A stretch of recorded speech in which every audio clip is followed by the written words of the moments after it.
Help and smile are like scents. The more you give it to others, the more fragrant your personality becomes.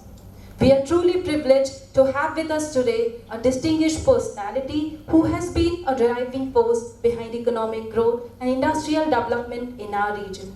It's my honor to introduce our esteemed guest of honor, Mr. Anirudha Chauhan, sir, Director, Confederation of Indian Industry, CII Bhopal, Madhya Pradesh. With a wealth of experience and expertise, Sir has played a pivotal role in fostering innovation, entrepreneurship, and sustainable development. His visionary leadership has not only contributed to the industrial landscape of our state, but has also inspired countless individuals to aim for excellence. Sir has been imparting his guidance and has been connected to our institute since long.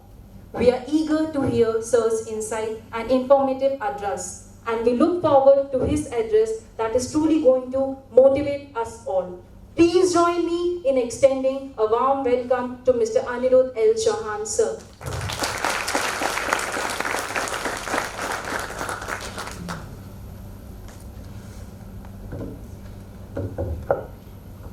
Good morning. Very few people just said, I think people didn't have their breakfast or what? Good morning. Good morning. Good. So before me, a lot of people have just spoken, and I thought it's been a series of addresses, and I thought we should hear the students which are here. So Board of Directors, Sadhwani Sahab, Ramdani Sahab, Amarjit Singh Khalsa sir, who has been a friend for over a decade now. I would call him a friend. We have been engaging for so many years now. Our chief guest for the day, Mr. Mehta. It's been an absolute honor to be here. Again, I would say, sir has said I've been here numerous occasions in past. It's always been a pleasure to interact with the students. And I can tell you what I'm going to talk about today is not as a member of industry community, but a fellow traveler who has been at your place some 19 years back. So I was here probably sitting just like you 19 years back when I was having my own MBA. And there were things like this. We also had an induction session similar to this, and we never had this opportunity to have a distinguished chief guest like what we have today. But I wanted to give certain thought that what has changed over the years, and I would like to tell you that 17 or 19 years back when I graduated after 2 years, so the world has changed dramatically. Indian economy, we were talking about the G20 summit happening today. We are today 5th largest economy in the world. Maybe in 2025, we are going to become the 3rd largest. We are going to surpass Japan, we are going to surpass Germany very soon. And what time where you are entering into your post-graduation. It's India hosting the G20 summit. India landed a Chandrayaan on the moon. Everywhere you talk, it's been India. Aditya L1, so there is a lot of innovation happening on the space technology side. There is a lot of innovation happening on fintech side. There is a lot of innovation happening on startup side. So I wanted to talk about a couple of disruptions which are happening today.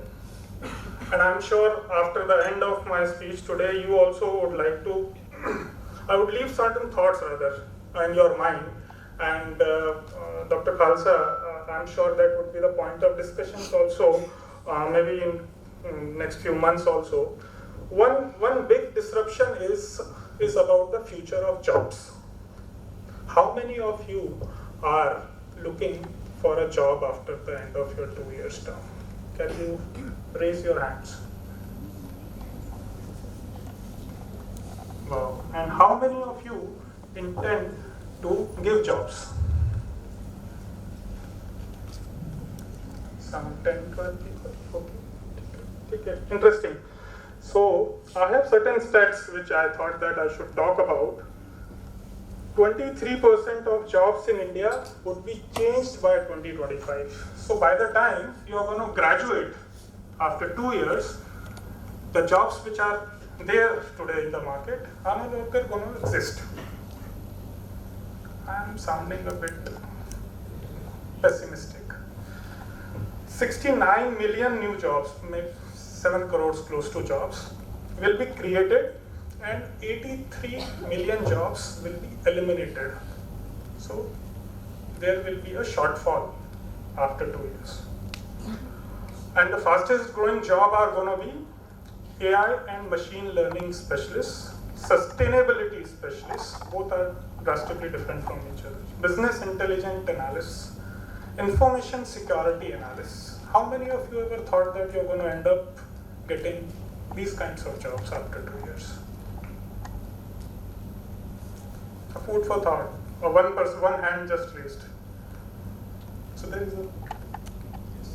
is a difference between what we are thinking right now and what we are going to get after 2 years.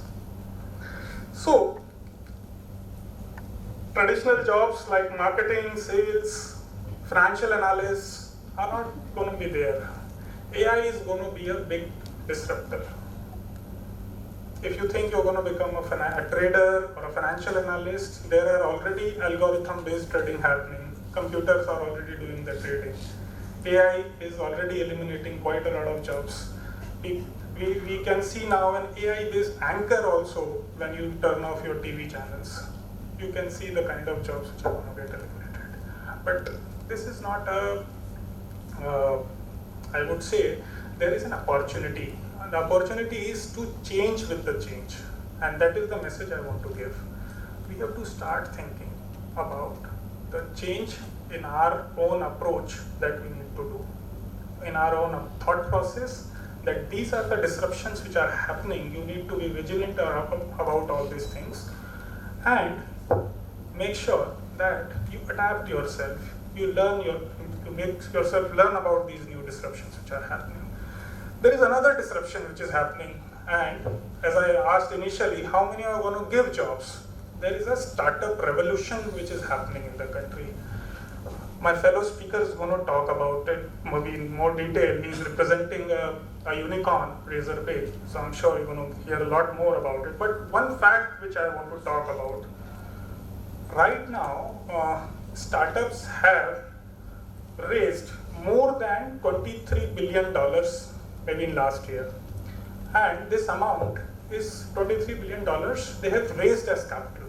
And by 2025, this amount is going to be more than $100 billion. Now, what does that mean for a student here?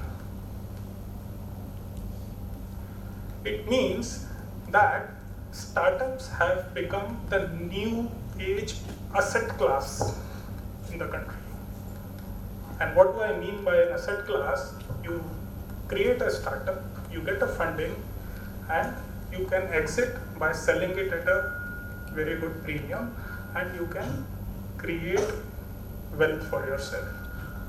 So, at one hand, there is a problem. There is a problem that there is a change of jobs happening. On one hand, there is a startup revolution coming in. I was part of a seminar a few days back, and you know what we were teaching to the CEOs. The seminar was meant for the CEOs of industry, and the seminar talked about how to invest in startups. So people are now learning how I am going to identify a value or evaluate a startup. So traditional business owners, the entrepreneurs which are already established in the market, they wanted to invest in these startups now. So tomorrow if you want to raise money, you need not to probably go to an angel investor. There are investors which are lying there, standing here in this city itself, who are ready to pump in money and give you a good valuation to your startup. So I have thought of talking about these two major disruptions. So you guys can even ponder about this, you can think about these, that there is a change happening and you need to adapt, quickly adapt. All right. So these are the two things which I thought I should talk about.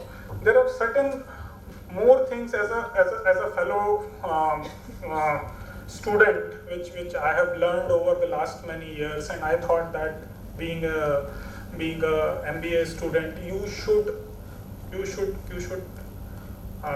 there are certain principles of life which you should think in your mind when you begin your journey today as an MBA student. One is about relationships. When I say relationships matters, and before entering this room we were actually talking about relationships, and I thought that I would certainly going to talk about this. There are relationships which you are going to make in these 2 years with your colleagues, with your teachers, when you're going to go for internships. I want to tell you that each and every relationship is going to circle back. So at some point of time, you're going to come back to that individual. This world is a small world. I have relished on my relationships. I have relished on my relationships for business gains. I have relished on relationships for personal gains.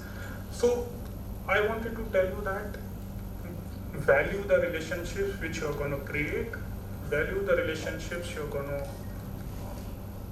get in these 2 years. So please ensure that you value the relationships which you're going to make.